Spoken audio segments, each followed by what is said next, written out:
경주 에이펙 정상회의를 두고 부정선거 음모론을 매장시켰다, 이렇게 평가하신 분입니다. 조갑제TV의 조갑제 대표 모시고 왜 이런 진단을 내렸는지 질문 좀 드려보도록 하죠. 대표님 안녕하세요. 네, 안녕하세요. 예. 경주 에이펙 정상회의 일정이 모두 마무리됐어요. 뭐 국가적으로도 굉장히 큰 이제 외교 행사인데, 일단 이 에이펙 평가부터 좀 들어보죠. 어떻게 평가하세요? 에이펙의 성공은 예.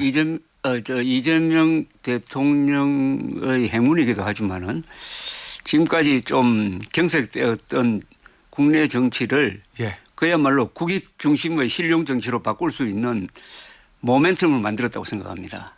그리고 예. 장소가 워낙 좋았어요. 경주 예. 고대 세계 5대 도시 중에 하나거든요. 거기 또 신라와 이렇게 연결되면서 예. 여러 가지 이제 그림도 좋아지고 금관도 연출도 잘 하고 예. 그리고 무엇보다도 첨단 제조업과 AI를 결합시킨 AI 선도국 한국이라는 비전을 만들었잖아요. 예. 그래서 트럼프 시진핑 이런 분들의 역할도 중요했겠지만은 예. 그 젠슨 황 그리고 SK 이런 대기업 회장들이 모여서 만들어준 어떤 비전, 그게 대한민국의 새로운 어떤 먹거리도 될 뿐만 아니라 예. 국가의 어떤 진로를 이렇게 던져주는 큰 화두를 하나 만들었다고 생각해요. 예. 그래서 그걸 계기로 해가지고 나라 분위기가 좀 바뀌어졌다는 생각이 듭니다. 그게 또 주식값도 오르고 예. 또 이재명 대통령이 좀 여유를 가지니까 예. 이제 재판 중지법 같은 거 하지 말라고 그러면서 예. 사실은 민주당이 한 방 먹인 것 아닙니까? 그만한 힘이 생긴 거죠. 예. 대통령 입장에서요. 그렇죠. 자, 대통령 입장에서는 성공적으로 잘 끝났으니까 예. 본인에게도 너무너무 좋은 거는 뭐 맞는데, 앞서 이 국내 정치 문제를 좀 언급하셨잖아요. 예, 예. 국내 정치가 저 국익 중심으로 좀 전환될 국익 수 있는 중심의 계기. 실용 정치죠. 예. 국익 중심의 외교는 일단 성공했으니까 예. 국익 중심의 실용 정치로 전환을 한다면은 뭐 본인도 좋고 우리 예. 국민도 좋고 그동안 이거 사법 리스크를 둘러싼 공방 때문에 얼마나 좀 깝깝했습니까? 예. 예. 그 얘기는 대통령이 이거 성공했으니까 그 성공의 자신감과 여유를 좀 그렇죠. 기반으로 예, 해서 예. 야당한테도 좀 손을 내밀고 이렇게 좀 그렇게 했으면 넘어갈 좋겠습니다. 것이다, 예, 이런 예. 말씀이신 건가요? 예, 예. 그렇게 해야 되지 않겠습니까? 그래서 예. 이른바 재판 중지법, 자기들 말대로는 뭐 국정안정법이라고 그러는데 예. 그걸 진행하지 않기로 했다는 것은 굉장히 그 파장이 클 것 같아요. 어떤 의미에서요? 아니 지금 최근에 조희대 대법원장에 대한 압박이라든지 뭐 대법관을 늘리겠다든지 하는 이런 일련의 행동이 이재명 대통령의 사법 리스크, 즉 재임 기간 중에 재판이 있을 수도 계속될 수도 있다는 이런 공포감에서 일어난 것 아닙니까? 예. 이걸 어제 사실상 정리한 것 아닙니까? 헌법 84조의 해석으로 예. 그 정리하는 방식도 깔끔했어요. 그래 되면은 이제 좀 부담에서 벗어나는 것 아닙니까? 대통령이요? 그러면은 더 이상 이 사법부 개혁을 빙자한 사법부 압박을 안 해야 됩니다 이제. 예. 그래 되면은 예. 저 중요한 어떤 갈등 요인이 사라지는 거니까요. 그러면 어제 강훈식 대통령 실장의 발표는 예. 정청래 대표를 향해서 더 이상 사법부 흔들지 마라, 그게 흔드는 게 정권에 도움이 안 돼라는 시그널을 준 거라고 보시는 거죠? 그게 헌법적 해석에 근거한 거잖아요. 그죠? 예. 지난 6월 초에 서울고등법원 그 파기환송심 재판부에서 예. 그 사실상 재판을 연기하면서 헌법 제84조에 따른 것이라고 이야기를 했다고요.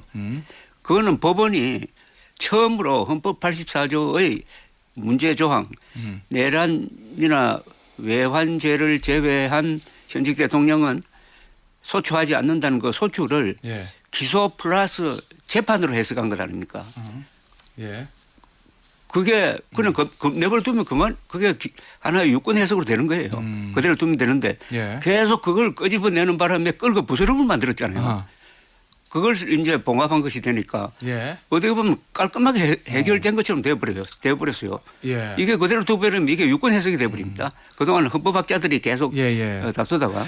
자, 어쨌든 이 에이펙의 성공이 여권에는 또 그런 영향이 미친 거고, 이제 보수 정당 야권에 미친 영향 좀 보면 대표님 이런 말씀하셨더라고요. 에이펙이 부정선거 음모론 집단을 최종적으로 매장시켰다.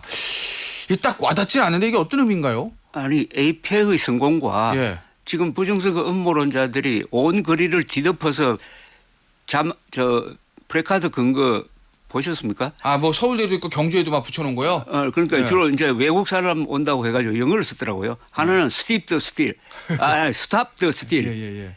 그러니까 부정선거를 막자는 그런 뜻인데 예. 스탑 더 스틸이라고 하는 순간 세계에서 가장 공정한 우리나라 선거 관리 제도를 부정선거로 모는 것 아닙니까? 그렇죠. 아니 공정한 선거를 부정선거로 몰고 선거 결과에 불복하는 게 부정선거예요.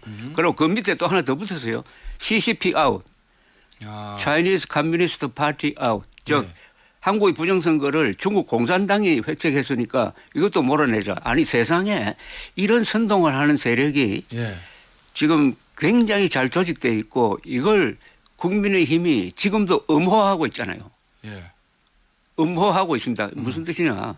정치권에서는 반박되지 않는 거짓말은 진실로 통한다고 그래요. 국힘당이 이걸 비판하지 않으면 국힘당도 부정선거 음모론에 편성하고 있다라고 볼 수밖에 없는데 예. 그런데 너무나 이번 에이펙 정상회담이 스케일이 크고 예. 또 성공적이고 하니까 자동적으로 이 부정선거 음모론이라는 것은 어둠의 세력이거든. 예. 이 진실이란 햇볕을 받으면은 바퀴벌레처럼 생존할 수가 없어요. 예. 그런 대치되는 대조적인 현상을 제가 역사의 바퀴벌레라고 표현한 거예요. 그러면 더 이상 에이펙의 성공으로 부정선거 음모론이 힘을 받지 못할 것이다. 뭐 큰 타격을 받은 거죠. 별 반향이 없었으니까요. 예. 이것도 관련 있을까요, 대표님? 아니 왜냐면 이제 되게 부정선거 음모론 주장하는 사람들하고 윤어게인 외치는 사람들이 좀 대동소이한데 그렇죠. 그 사람들이 경주에서 윤어게인을 외쳤어요. 이 사람들이 그동안 주장해 보니까 트럼프 대통령이 윤석열 전 대통령 구하러 올 것이다. 전환기 씨는 나는 한국의 찰리 커크다.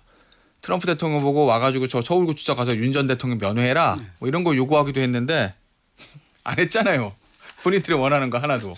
그러면은 그런 트럼프 대통령의 행보들도 그 윤어게인 세력이 이제 완전히 사그라드는 계기가 될 것이다. 뭐 이런 입장이신 거예요? 지금 여기서 이야기하니까 웃음이 나올 정도로 참 한심한 이야기인데 예.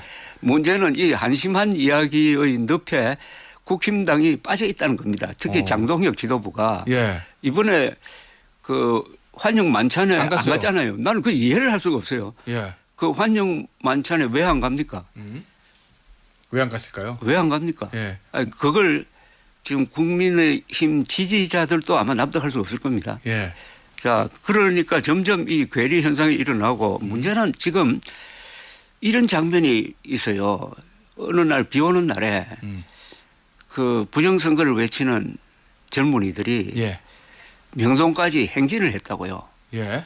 그걸 본 제가 이름은 밝히지 않겠습니다만은 한때 국힘당의 지도부에 있었던 사람이 이렇게 이야기를 했어요. 아니 나이 많은 사람이 선동을 해가지고 젊은이들의 영혼을 파괴하는 것 아니냐. 세상에 나이 많은 사람이 할 짓이 없어가지고 그 젊은이들을 부정선거 음모론자들로 만들어가지고 예. 비를 맞으면서 저렇게 거짓말을 외치도록 하는 거 국힘당은 해산돼야 한다고 하더라고. 한때 국민의힘 지도부에 있었던 사람이요. 그게 솔직한 심정은 아닙니까? 예. 아니 나이 많은 사람들이 젊은 사람들을 선도를 해야지 나이 많은 사람들이 젊은 사람들을 그런 예. 바퀴벌레 같은 표현은 좀 안 하겠습니다만은 알겠습니다. 아니 그저 만찬 참석 안 한 거에 대해서 뭐 언론은 이렇게 보긴 하더라고요. 전략적으로 지금 특검이 무리하게 막 수사를 하고 국민의힘 입장에서 이 부동산 대책으로 민심이 요동치는데 여당에 대한 가열찬 공격이 있어야지 지금 내가 뭐 만찬 가가지고 희귀양락 꺼지면서 건배하게 생겼냐? 뭐 이런 판단이 있었다는 게 언론의 분석인데 잘못된 에이펙 판단인가요? 정상회담은 윤석열 대통령 때 예. 마련한 건 아닙니까? 또 그렇죠. 경주로 정해준 그러니까 윤석열 대통령이 계엄령을 펴지 않았으면은 이재명 대통령의 자리에 윤석열 대통령이 가 있었어야 할 것 아닙니까? 그렇죠. 그리고 예. 이철우 경북도지사 그리고 경주 출신 김석기 의원이 얼마나 그 성공을 위해서 노력을 했습니까? 예. 그 두 사람 국민의힘 의원 아닙니까? 지사 아닙니까? 맞죠. 그리고 이 영어로 저 국회의원들을 레프리젠테티브라고 그러잖아요. 그죠? 대표하는 사람이에요. 국힘당 국회의원들은 누굴 대표합니까? 자기 지역구 사람들 국민을 대표하는 거 아닙니까? 국민들이 거기에 불참하라고 시켰어요.